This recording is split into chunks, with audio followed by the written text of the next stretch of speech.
this video I'm gonna show you how I made my RC Lego Wally.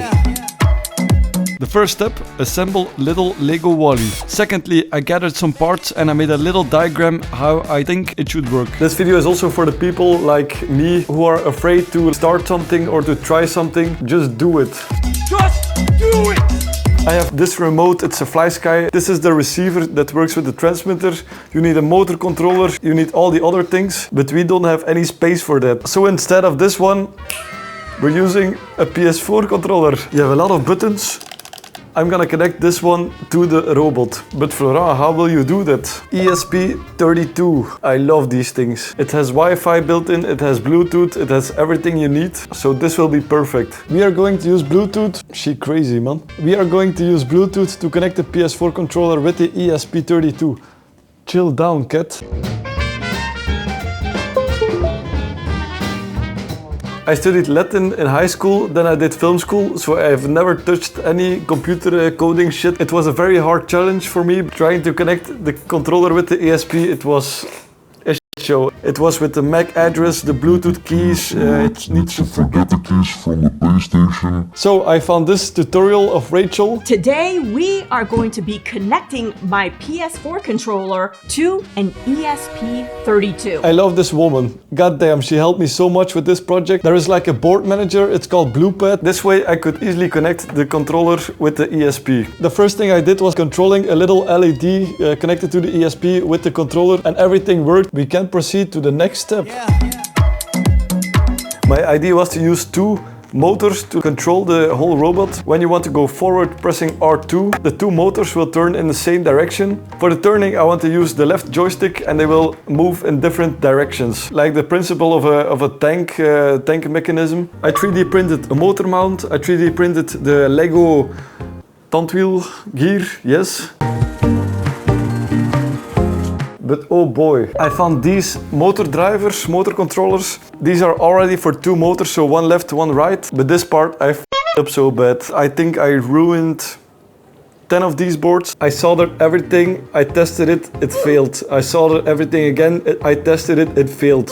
You know what the problem was? Once you connect the board with the ESP, but then if you want to upload a new test code on your ESP, the power from this board goes to this board and it just fries the whole chip. It took me days to like finally know what the problem was. I was like checking like, this is kind of getting hot. Why are we still here? Just to suffer? To prevent this, I install a very small switch which I can turn off when I need to upload a new code, so there is no current flowing to this board. And there we have it, a moving Wally. Finally, the tank mechanism was working and I was very happy. We want some more, some little tirlanteentjes.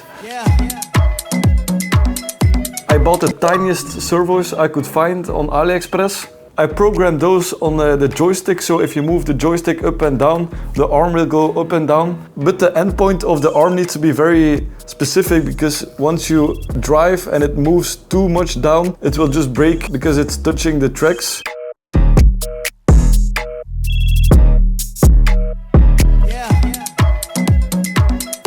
On his chest, Wally has like a little solar animation. I bought like a very tiny screen. And then I made like a small animation with rectangles, like it's a charging battery indicator. And on top of the animation, it has like solar charging level. The small screen is connected to an Arduino Mini, not to the ESP32, because I didn't have any more pins left. It's a very small detail, but I do like those details. But I think it gets really immersive when there is sound. This one is my favorite. Oh. It's a classic one. So I watched some clips of Wally. I edited out some useful audio files and I put them on the touchpad. I connected an audio module to the ESP. When the button is touched, the ESP sends a command to the audio module which will play the correct sound.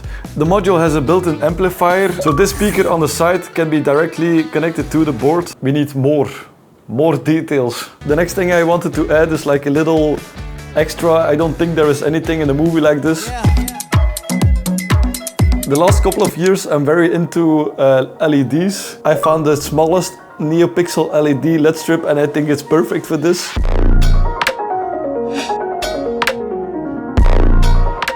I've counted every LED on the strip and I programmed different presets on the ESP. So this one is like a little front light, a little back light.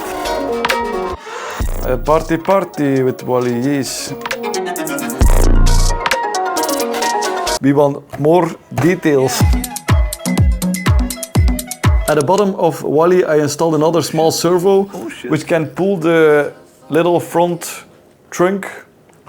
So this hatch can open and close. Let me down easy, gentle now, 'cause I can't take it. The next thing took me a lot of hours because it was difficult and I am too stupid.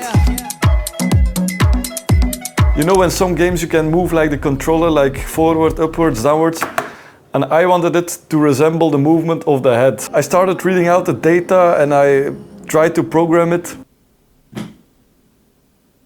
What the fuck? Oh, it took me a lot of hours. Oh.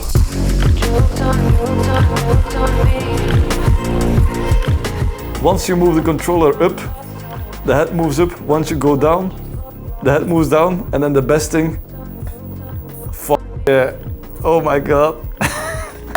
Oh, this was so difficult, but so worth it. I've installed 2 servos at the bottom of the head. If you move the controller downwards, the 2 servos will pull 2 rods which are connected with the top of the head. At first I used the original parts of the robot. It's like a ball head, but I've noticed when you ride with Wally, the movement of the head goes like this and you don't want it. So I've designed a new 3D custom mechanism, also approved by little Marietje. Maybe I can even make it a little bit more because this one is nice, but this can be a little bit more. But that's not all. In the head at the top there are 2 more servos. If I push the X button, it goes into the cute Wally modus.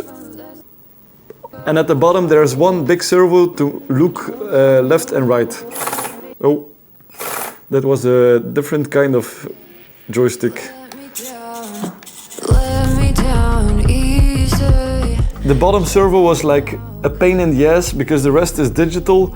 The bottom one is analog. It started delays for the other part of the code, but now everything works. And then for the last thing, it needs something extra. So I added a 2000 volt mini taser.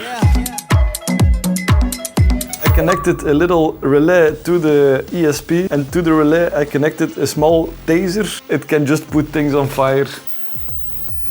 My studio is gonna smell like shit again. I have like a small series running on my socials where I burn stuff with Wally, so if you want to follow.